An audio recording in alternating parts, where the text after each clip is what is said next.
ఇప్పుడు varicose veins కు శాశ్వత పరిష్కారం మేవెల్ మెడికల్ సెంటర్ లో ఒకే ఒక గంటల నొప్పులేని ఆధునిక లేజర్ చికిత్స. డాక్టర్ కన్సల్టేషన్ మరియు ఉచిత కల డాక్టర్ స్క్రీనింగ్ కోసం కాల్ చేయండి 8121800400. 8 కిచెన్ సినిమా వచ్చి ఓటీటీ కని చేసాం యాక్చువల్గా.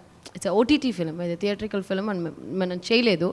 బట్ దే హ్యావ్ దిస్ ఒక రూల్ ఉంది ఇప్పుడు, కంపల్సరీగా థియేటర్స్ చేసే మనం ఓటీటీలో రిలీజ్ చేయాలని ఒక రూల్ వచ్చింది, కండిషన్ వచ్చింది. So we have to follow that కదండి. దాని తర్వాత ఏమొచ్చింది, స్వప్న సుందరి అనే ఒక సినిమా వచ్చింది. ఇవన్నీ లాస్ట్ ఇయర్ చేశాను, బట్ ఇవన్నీ కరెక్ట్గా రిలీజ్ అవుతాయని నేను అనుకోలేదు, అది నా చేతిలో కూడా లేదు. బట్ హీరోస్తో కూడా చేయాలని ఆశపడుతున్నాను. మంచి సినిమాలు వస్తే చేస్తాను, కానీ అంతగా వస్తాయి చూడండి. Aishwarya Dutt, one last Aishwarya Dutt effect అయిందని మీరు అనుకుంటున్నారా? కమర్షియల్ హీరోయిన్స్ కంటే ఇప్పుడు నాకు కొంచెం శాలరీ ఎక్కువే అనుకుంటా. సో మదర్ క్యారెక్టర్ నన్ను ఖచ్చితంగా పైకే తీసుకెళ్ళింది. సో నాకేం ప్రాబ్లం లేదు.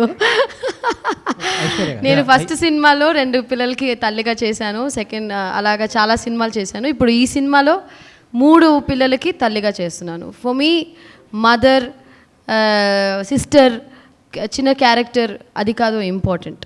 మనం సినిమా చేస్తే మంచి క్యారెక్టర్ చేయాలి. That is very very important. It doesn't matter what we do.